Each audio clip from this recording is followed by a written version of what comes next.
Welcome to Lynn Cullen Live. Talk radio without the static. Email your questions and comments to lynncullenshow@gmail.com. And now your host, Lynn Cullen. Hey, how you doing? Welcome to the show. It's June 23rd, beautiful sunny summer day. And I have to warn you, my dog is here. Usually he's gone by now. And when I started talking, he thought I was talking to him, so he's run and gotten a toy. So I'm going to try not to be what's the word? Yeah. Oh, God. Okay, so whatever. Any sounds you may hear.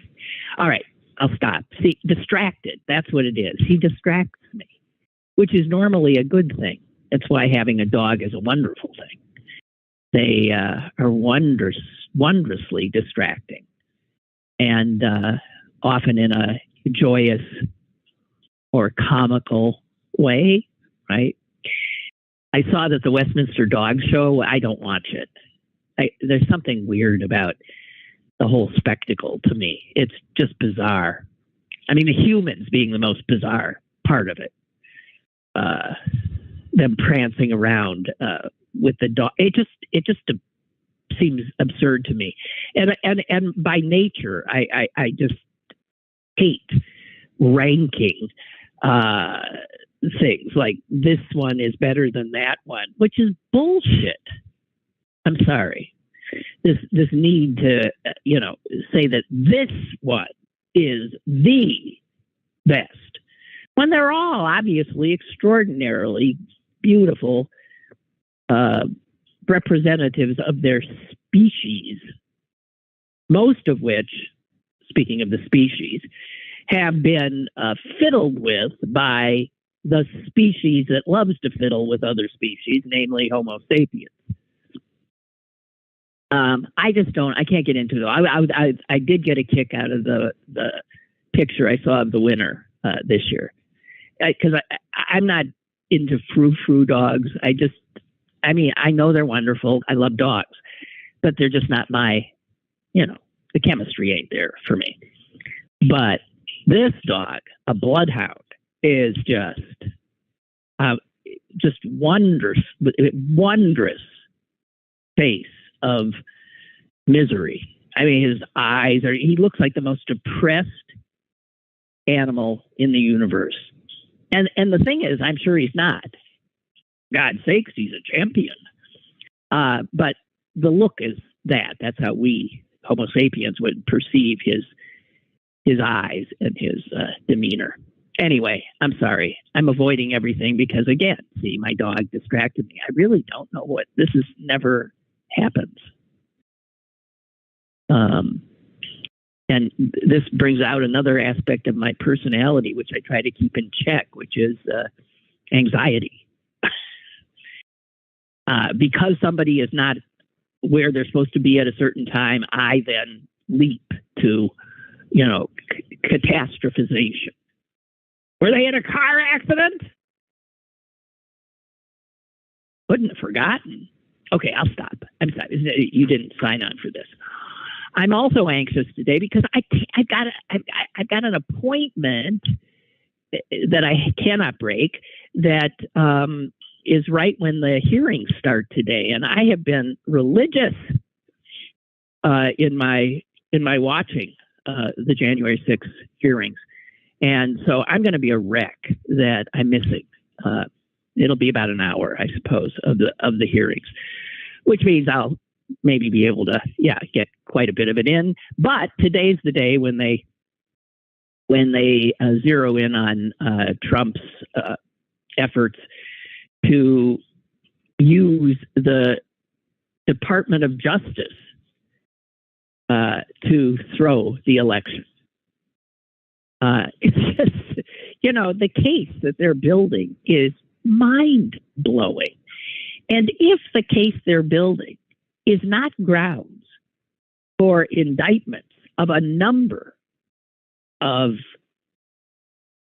people, presidents, senators, congressmen, then our law is a joke. It's really well. Don't get me started. And then, speaking of anxiety, which I guess I am also anxious, and I mentioned this yesterday, that today is likely, I think, the day when Roe v. Wade is going to pass into historical oblivion. The Supreme Court is expected to hand out. Do they hand out, hand down, or hand up? I mean, it's just hand off. They're going to come out with a whole bunch of decisions today.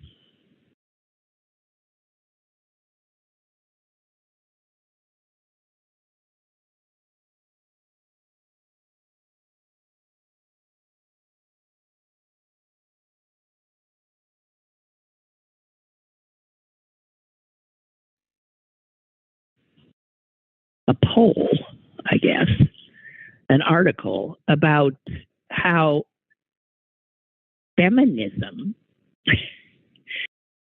which you could argue in large part that movement led to Roe and its passage in the first place, how feminism is passé. I swear to God. I'll quote. I think this came to me through it sounds like the New York Times. Listen to this quote. I don't know, Blue. That's not the quote. I don't know, honey. He's looking at me like, what the fuck? Okay, here's the quote. It is perhaps inevitable that a movement that was the height of fashion in the last decade, that's feminism they're talking about, the height of fashion in the last decade would start to seem passé, or passé, if you say that, in this one. Because that's how style works. Wait a minute. I have often said that the whole idea of style is something that I'm, generally roll my eyes at. And if now essentially civil rights movements can be thought of as styles that go in and out of fashion, well, I throw up my hands in fill in the blank. I mean, I don't know, disgust, frustration, surrender. I don't know. Jesus. I continue. Yes, it would seem that, it's out of fashion. That's how style works. The young and innovative distinguish themselves by breaking with the conventions of their predecessors. Feminism is particularly given to cycles of matricide. So, in other words, young women wanting to disassociate themselves from their old mothers have to turn from everything their old mothers told them was important or of value. And it's a kind of matricide. Because, I continue with this, what is liberating to one generation is often mortifying to the next. We're talking about equal rights for women here. How is that mortifying? Who would consider that? I mean, I know who would consider it mortifying, but I didn't think it'd be young women who think of it as, like bell bottoms. Oh, I wouldn't be caught dead in that. Oh. And so, I guess the whole thing about this article was saying, so even if Roe gets overturned, don't expect, you think you're going to get the kind of huge reaction You think you're going to see gazillions of women and young girls in the streets? They're predicting, no, you ain't. You'll see, you'll see some big demonstrations, but nothing, I don't know, won't be as big as Black Lives Matter, won't be as big as who knows what. Ain't going to be that big.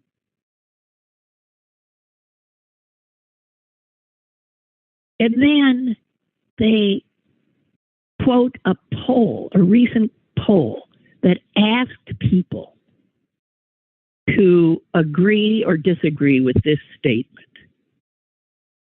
Feminism has done more harm than good.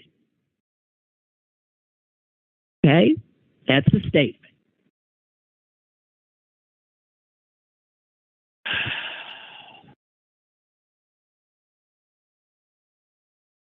%46 of men who identify as Democrats who were under 50 years of age agreed with that statement.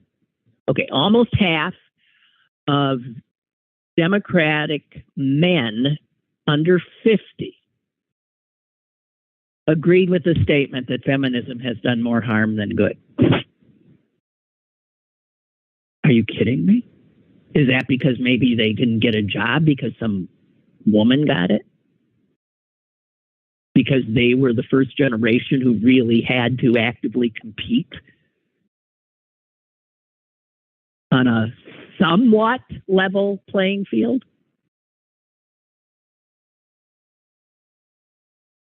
And just to show the generational aspect of this, if this poll is to be believed, that if you look at Democratic men over the age of 50, only 4% agreed with the statement that feminism has done more. So old guy Democrats, 50 and up, say, what? 50 and under, half of them, almost half, agree with the statement. And as if that isn't bad enough, almost 25% of women who say they are Democrats who are under the age of 50 also agreed that feminism had done more harm. This is people who vote for Democrats. A quarter of them under 50 say feminism has done more harm than good, and almost half of them under 50 that are men say the same.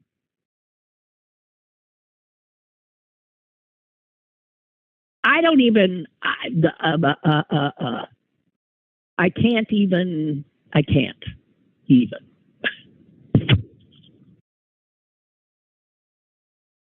Could they be thinking? And then if Roe is gone, maybe that will then, what, is this what humans are, it's like the myth of Sisyphus. We gotta keep doing the same, rolling that same boulder up that same mountain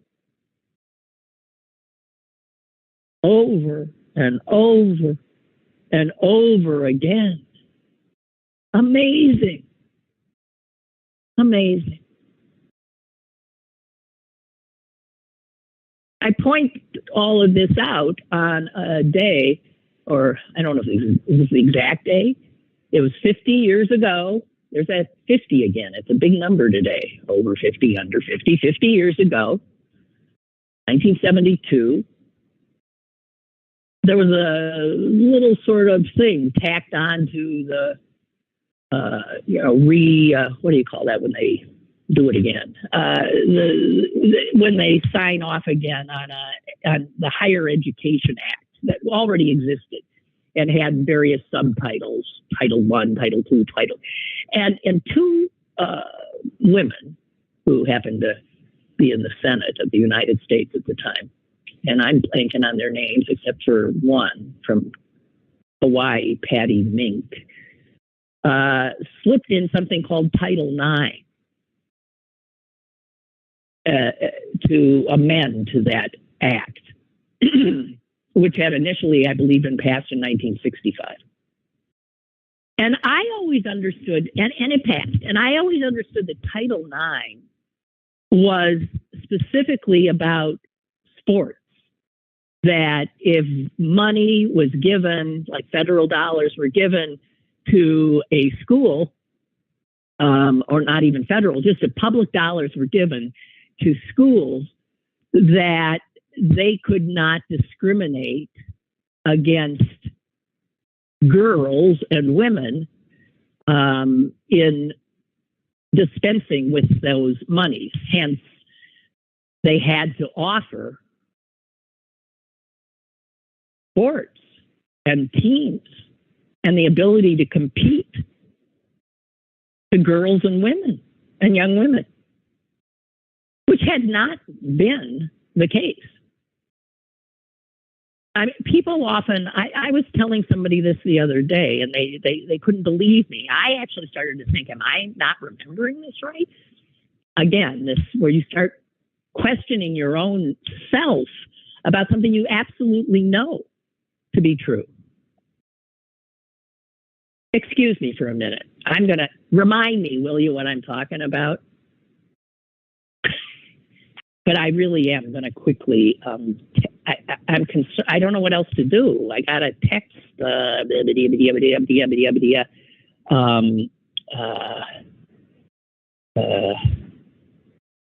a text.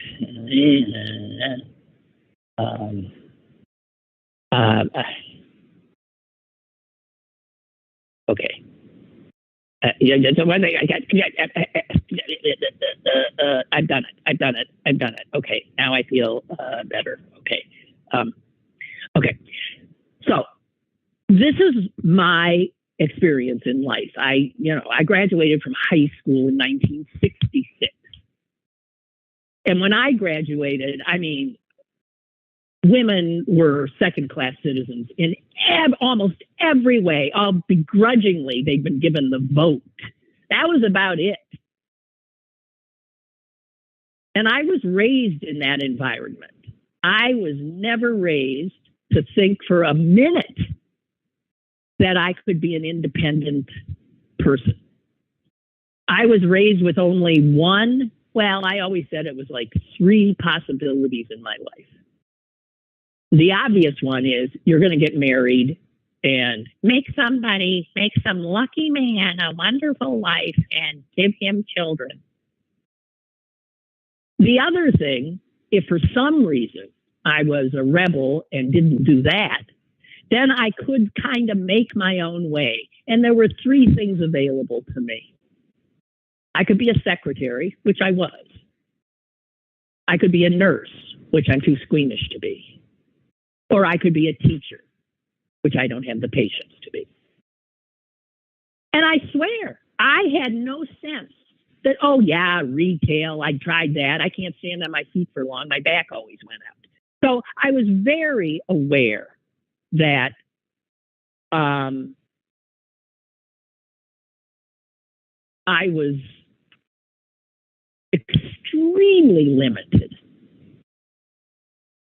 And the only reason girls like me went to college was not, it was quite clear. It was not to prepare for some profession. It was to put ourselves in the mix to find the right husband and to be an educated, wonderful addition to his career. That is how I was raised. The school, the specific memory I'm remembering is that there were zero sports available to girls in my schooling. 0. All the sports teams were boys only. There was not a girls' softball or baseball or football or track. There was not a girls' track team. There was no girls' anything. Girls existed only if they wanted to do something physical to cheer on the men.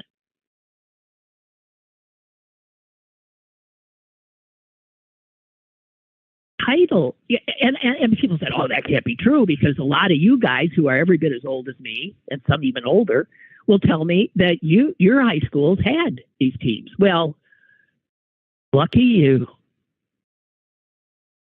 I came from a part of the country where that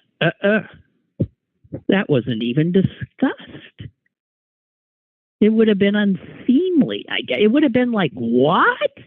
Well, next thing you know is you're going to tell us that octopuses should have, special. It was absolutely, you couldn't even get it in your head. It never occurred to me or any of my friends that we were being denied something.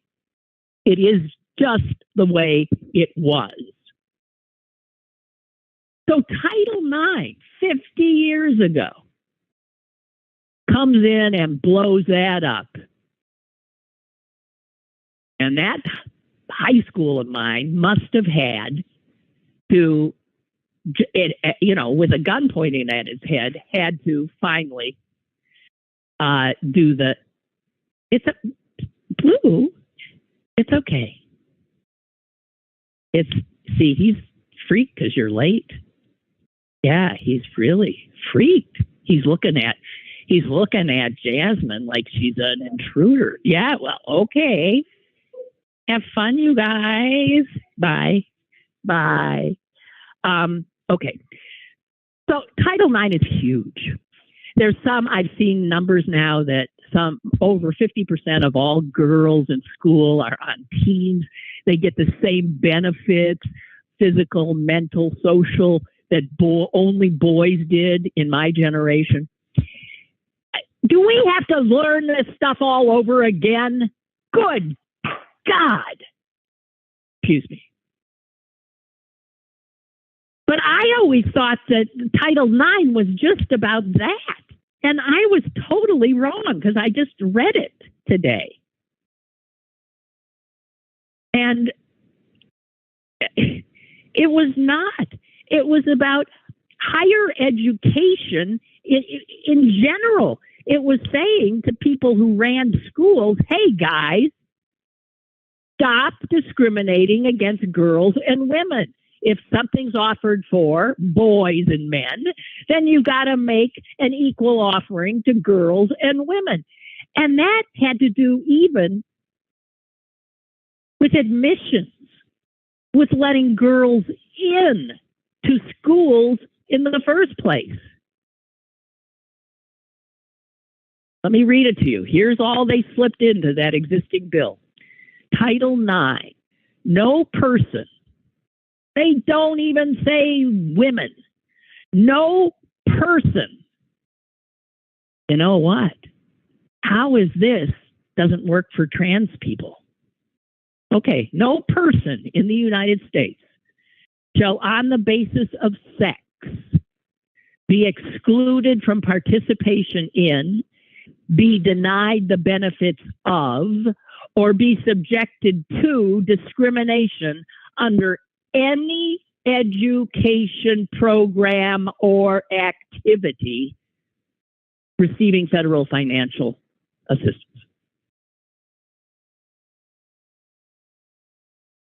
I mean, that very clear. We wouldn't say sex today, we'd say gender, right? Wow. So, and that's still there. And that has had an extraordinary impact on the lives of girls and women. Also in 1972, there were two other things. This must have been a hell of a year for women. It's the year I did what I was finally supposed to do and got married. But I was also a secretary. I hadn't graduated from college. I dropped out. I got married, and I was a secretary. Melly Shields, Walker and Pease, may I help you? Yeah. So, 72. Hell of a year. That's the year the Equal Rights Amendment got trotted out to do on a much bigger scale what Title IX had done in regard to education. It passed. It passed the Congress, but then had to be ratified because it was a constitutional amendment. Had to be ratified by the states, enough of the states. And, well, when you send it off to the states in this United States, things go south. And that's a pun. So, the ERA didn't make it, but there was a third thing that happened, which changed the lives of women and girls in this country. Roe v. Wade, 1972. And that, 50 years later, is about to be kicked off the playing field. And we'll be right back. So of those three attempts, the three things that were aimed at making women equal in their ability to control their lives, in access to things that would enhance and improve their lives.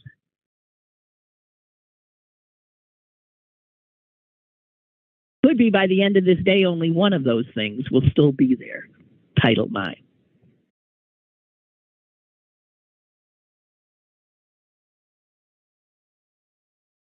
So I guess feminism is passé. Wow. Amazing, really, huh?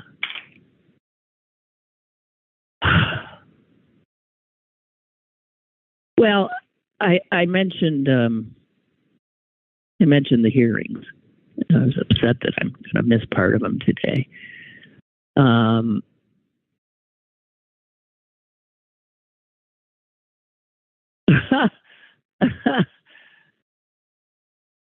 Barbara sent this to me because of what I was saying about my dog. Says one day you'll find someone who is obsessed with you. Probably going to be a dog, but it is what it is. Yeah. I'll take the dog. I'll take the dog. Okay, so I learned something today that it didn't shock me. I mean, my God, I can't believe we're still capable of being shocked. Isn't it something? How you still, despite all evidence to the contrary, you hang on to a belief that things aren't as bad as they are. Wow. I found out that Lynn Cheney, a woman who I never had admiration for until the last few years, and now have great admiration for. Right. Politically, I am so not with her in almost every single instance. But she stands as a reminder that what your political beliefs are not necessarily indicative of your goodness as a human being, because she has passed a searing test in a very public way that speaks to her character and honor as a human being. And I know a lot of people who share my politics who are nowhere near as honorable or as courageous as she. So your politics don't tell anybody about your goodness. A lot of horrible people, really, do you disagree with me on that? I know you want to.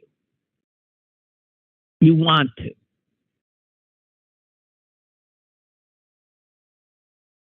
But I'll hold to that. And it's Lynn Cheney who reminded me of it. We've gotten so identified by what political views we hold. And then we start ascribing to those on our side superiority in all kinds of ways: intelligence, humanity, morality, honor, blah, blah, blah. And I'm just saying, I think that doesn't stand up to scrutiny, a lot of it. Okay? That's all I'm saying. So I happen to read, because of the January 6th hearings, and because Republicans are starting to freak out that they're having an impact.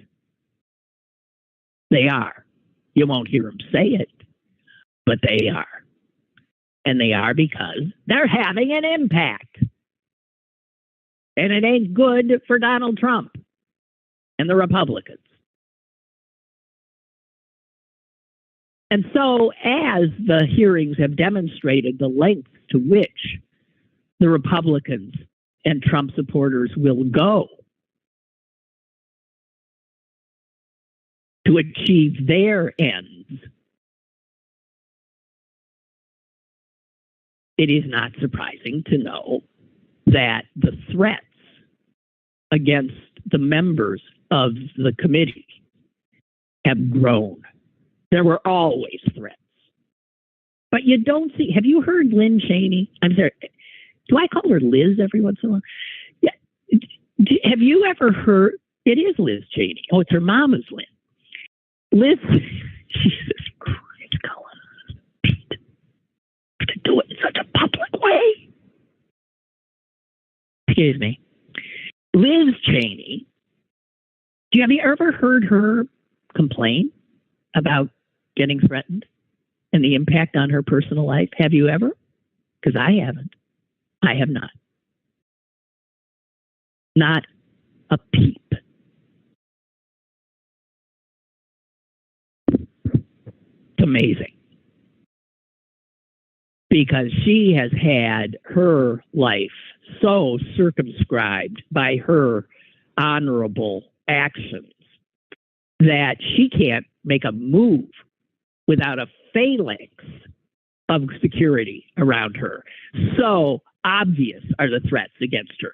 And what I hadn't heard, but of course, again, didn't find surprising, is that, as you know, she's running for re-election as a member of Congress. Every 2 years, you got to do that.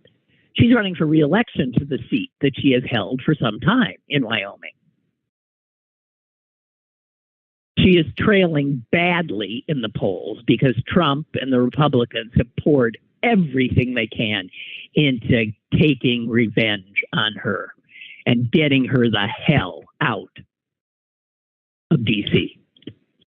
So you're not only watching this courageous woman, you're watching a woman who knows her seat of power is being taken from her in all probability, given the electorate in her state and how they must feel that she's betrayed them. But she's still running. And here's the thing that I didn't know. It turns out that she cannot run in the way somebody who is fighting for their seat would run. Her security will not allow her, and here's where she shows that she's no dumbbell, will not allow her to schedule events, political events where she would speak, right? And put out why she should be reelected. She can't do that.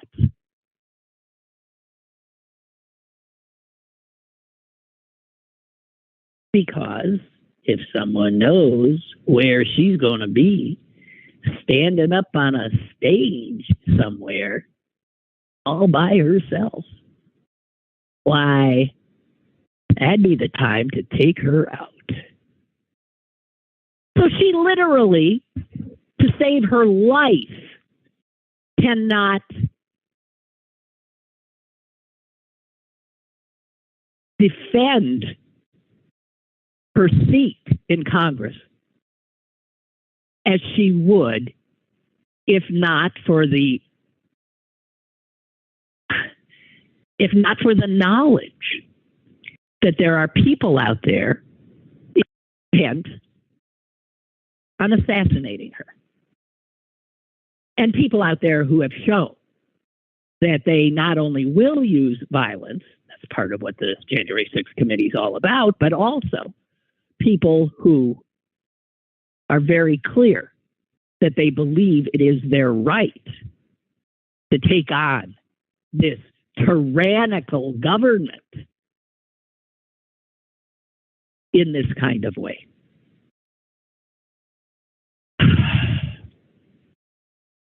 What an extraordinarily brave, tough woman. Again, I can't stand the woman's politics, but man, I am in awe. So, again, just one more thing. I had not seen the letter.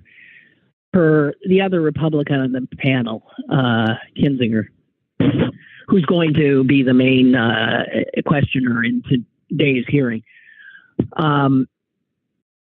he has also been obviously under incredible threat to his life. But as he let be known, the threats are now coming at his young wife and his 6-month-old son. And he actually put out on Twitter the letter that came to his wife that was well, I'll read it to you. It's in print. Excuse me. This says, I think her name is Sophia. Says this knocked I inadvertently when I took a picture of it, knocked part of it off. You are one stupid cunt. That pimp you married not only broke his oath, he sold his soul. Yours and Christians, that's the name of their son, yours and Christians too. Adam's activities have hurt not only this country, but countless patriotic and God-fearing families. Therefore, although it might take time, he will be executed. But don't worry, you and Christian will be joining Adam in hell. We find it blasphemous that you name the son of the devil Christian.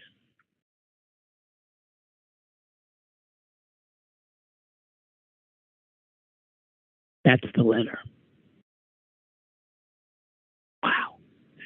So if you're watching the hearings, when you're watching the hearings, be aware that all those people up there that you see, especially those two Republicans, I would think, are literally putting themselves and their families and their ability to live their lives on the line. And you don't hear the crybabying that you get from Justice Kavanaugh, who just has, well, there's that one idiot. Let me catch up with some emails here. From Beth. With the erosion of women's rights now, and the growing sentiment of white nationalism, it makes me weep that my old alma mater, Chatham College, went co-ed. If there was ever a time we needed strong women's colleges and HBCUs, historically black colleges, it is at this moment. Maybe with the dismantling of these institutions over the years, it has contributed to the youth movement seeing feminism as a negative. Maybe. I guess we're doomed to have to learn things over and over again. That, again, what the article, as much as it angered me, I think it told me something that, I just didn't want to hear. But I think with a lot of young people, if it's coming from this old generation who they like to look at as failed, I mean, look what we're giving them. Look what we're handing off to them. They're not inclined to think of us as people who did much good. And it's hard to appreciate that which was always there for you. It's hard to imagine life without the ability to play a sport or decide when you will bear a child. But if those things start, disappearing, then they'll have to go through the whole thing again instead of building on what was there. It must be human nature. And that maddening reality that progress is, one step forward, 2 steps back. And if that's the case, then we're moving backwards, and we are. Oh, dear.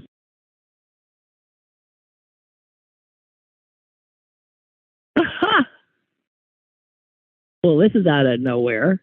Lynn, this is from Bree, did I say that? I was in a Manila hotel taking a bath and looking up at the shower head. I turned on your podcast and you were talking about shower heads. I'm trying to remember when I talked. Oh, it was about the whole incredible colonies of living organisms that live in the shower head.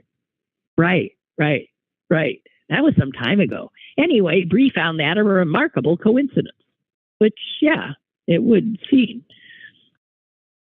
And he goes on to say, at my apartment, I recently changed my shower head to a low flow water head. I'll probably move before too many bacteria start at home there.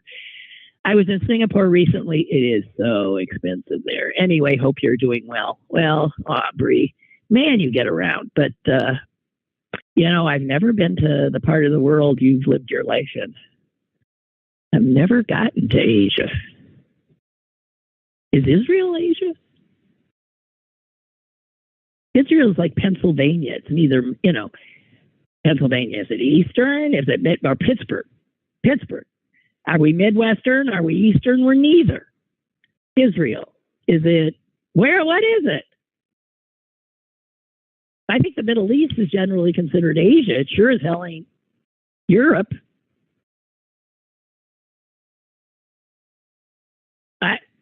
I don't think Asia thinks of it as Asia. I don't know. Okay, but that's as close to Asia as I've gotten. Jesus. There's too much stuff going on, I just want to say. And I suspect the next time I speak to you on next Monday, we'll have so much to talk about. God almighty. Okay, here's what I want to do also about the hearings, because I have some other information. This is more heartening. This is more heartening. It has to do with I think it was a Quinnipiac poll, and this was taken I think earlier this week. And it has to do with how much Americans are watching these hearings. And it's pretty good. It says 64% of Americans say now that the January 6th attack was not spontaneous, that it was planned. Well, hell. That is like a big part of what this committee is trying to get through our heads. This wasn't some group of, ragtag idiots who got a little too excited. This was planned. It was a planned insurrection and coup. 58% are following news about the committee very or somewhat closely. Now, I'm a little unhappy about it because it doesn't say they're watching it, which is really the way to do it, to take it in. But they're following news about it, so they're getting some highlights. Not as good, but still. That's still almost 60%. And the same number now think that Trump bears a lot of responsibility for the attack. So that's what that shows. Something else I happened to see later, if you break it down with Democrats and Republicans, of course, it's Democrats that are watching. And however, almost 20% of people who say they're Republicans say they are paying very or somewhat, serious attention to news of the hearings. And it's not quite 20%, it was like 18%. But that's 18% of people who maybe some of them are going to say, what the fuck? Maybe. Few of those. If they're watching this or listening, they're going to, maybe a few of them going to get a little queasy, maybe get angry and wonder who's been telling them otherwise. I don't know. But it's something. And the potential to maybe peel away a few brainwashed people who are embracing a myth because reality is something they don't want to deal with anymore. I admit reality's a bitch. but it is beyond me how just because reality's a bitch, you got to go and believe in, well, I say that and then I think, well, you could argue that in terms of religion too. I mean, my sense is that the narratives that religions preach, the story, the narrative, are myths. Might have a bit of fact in here and there, but mostly mythological. And that the reason they're there is, again, because reality is a bitch. And people throughout time have wanted someone to give them some kind of narrative that lets them get up in the morning and get on with their lives and sleep at night. And so I think it's just a basic part of human survival instincts that they latch on to mythologies and treat them as realities. Because it helps them get through the day and get through bad times. And I'm not arguing that that's, I really think it's human nature. So I myself have trouble with myths. I do and always have. And my son is even more so.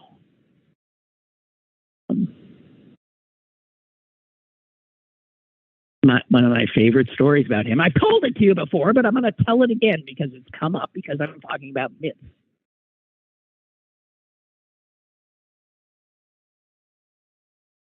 When he lost a tooth. It wasn't the first tooth he lost. But I saying to him as he went to bed that night, I'll put it under your pillow. Because, I don't know, I think the tooth fairy might want that tooth and pay you for it. Give you a little, leave something instead. And as I was walking out of the room, he said from his bed, "Mom, I sure hope the tooth fairy doesn't turn out to be a cruel hoax like Santa Claus."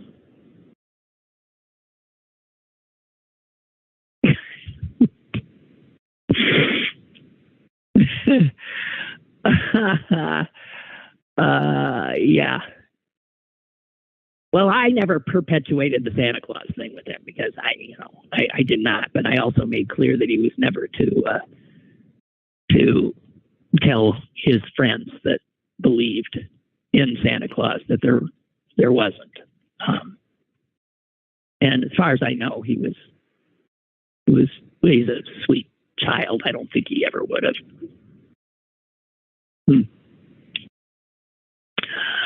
Okay, what else we got here? Dear Lord. Oh, here's Joyce. I got this yesterday. Each time I see or hear programs about January 6th, there are issues that come to mind. One, anger at the Republicans who did not convict Trump in the second impeachment. Yeah. Oh, gosh. That's why you got to think this guy, there's some guys that just never, ever face consequences. They just keep slipping through. He's as slippery and slimy a historic character as ever. Now, some of them end up, they end up dead in bunkers or hanging from lampposts. This is true. Not that I'm advocating that. But I read somewhere that he's actually starting to hope, exactly what we were talking about yesterday, that Garland indicts him. Because that will give him center stage again. And center stage playing the victim, the martyred victim, a role he absolutely knows how to inhabit. So when we were talking about Garland's predicament of do I or don't I, it's wow.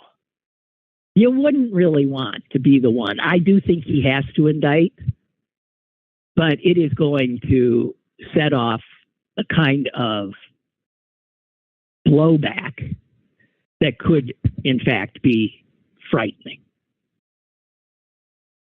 I don't know. I don't know what the answer is. Okay, I'm sorry. Back to Joyce. Number 2. These are the things she thinks. She hears talk about January 6th. Are any of the rioters receiving government benefits? I never thought that. Well, I'm sure they are. Don't you receive government benefits? I mean, people get government benefits. We're not asked about our criminal history or our political views. Well, sure, they're getting them. If they're old enough, they're getting Social Security, or if they're, yeah. In lots of ways, I bet they are. And number 3, she says, would conviction of sedition preclude someone from receiving military benefits? Aha, now that's more specific. And I'm willing to bet that that is true. I'm willing to bet that would be true. But I can't say that for sure.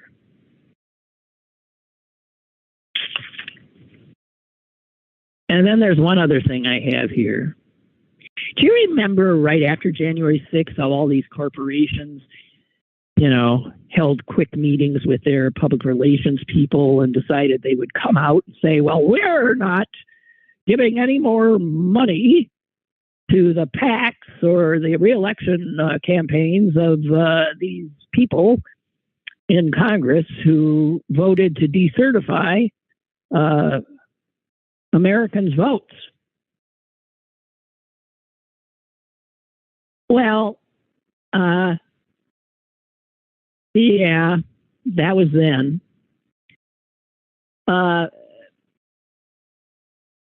Most of them have since gone back to giving money like they always did, currying favor so that they can make sure that legislation that is being passed benefits them. We have a bought Congress because of the way we run our elections. Not all of them. Let me give you some that are still refusing to give any money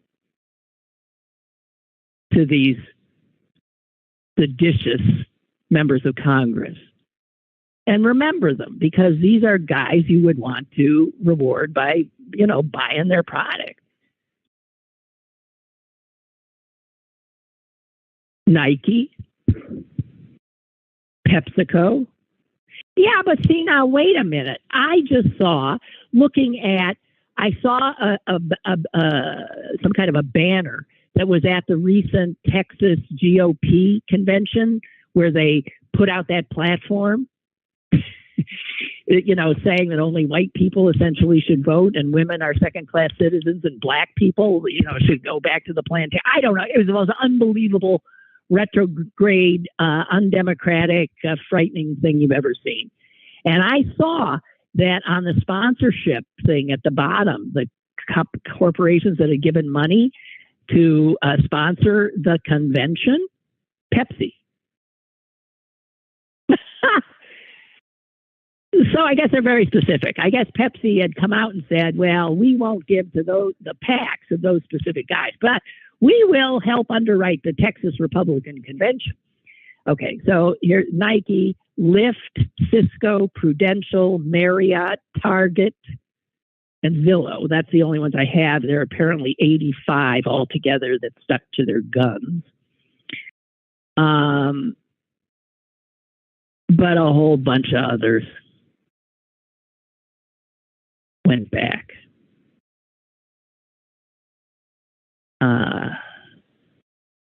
The top 10 givers to these seditionists in the House and Senate, just so you know, and this one I'm taking into consideration because I do go there on occasion. I've got to stop. I got to go out of my way to drive to a different place.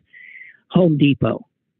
Home Depot politically is doing grave damage to this country. So as much as you can, don't give them money. Okay, thank you. Boeing, Lockheed Martin, guess you can't fly either. UPS, Raytheon, Marathon Petroleum, General Motors, and FedEx.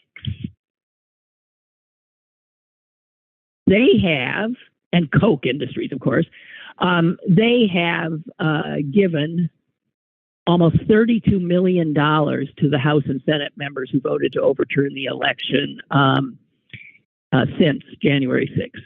32 mil.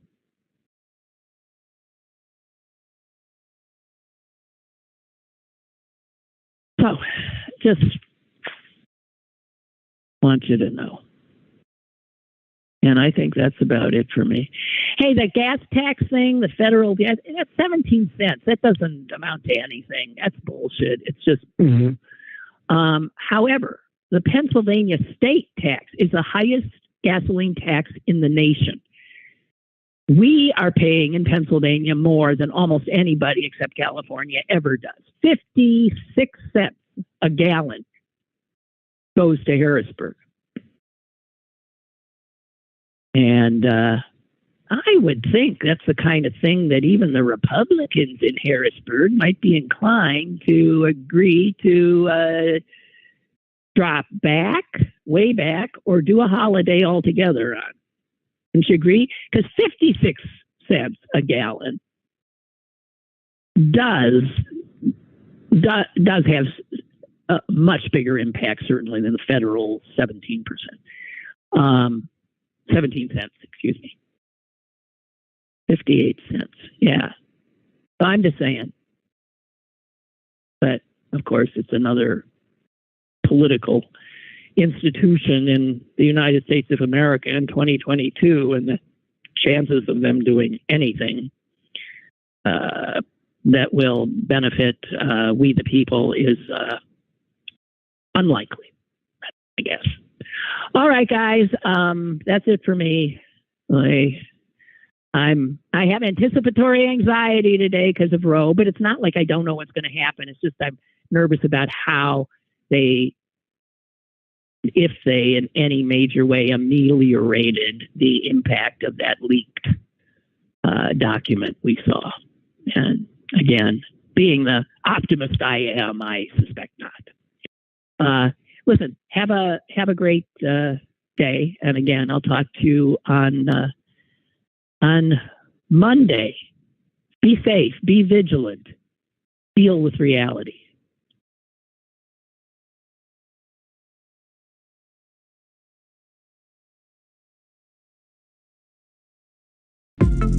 Lynn Cullen Live, Monday through Thursday from 10 a.m. to 11 a.m.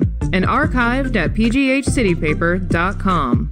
The opinions expressed on Lynn Cullen Live are those of the host and do not necessarily reflect the viewpoints of Pittsburgh City Paper or its advertisers.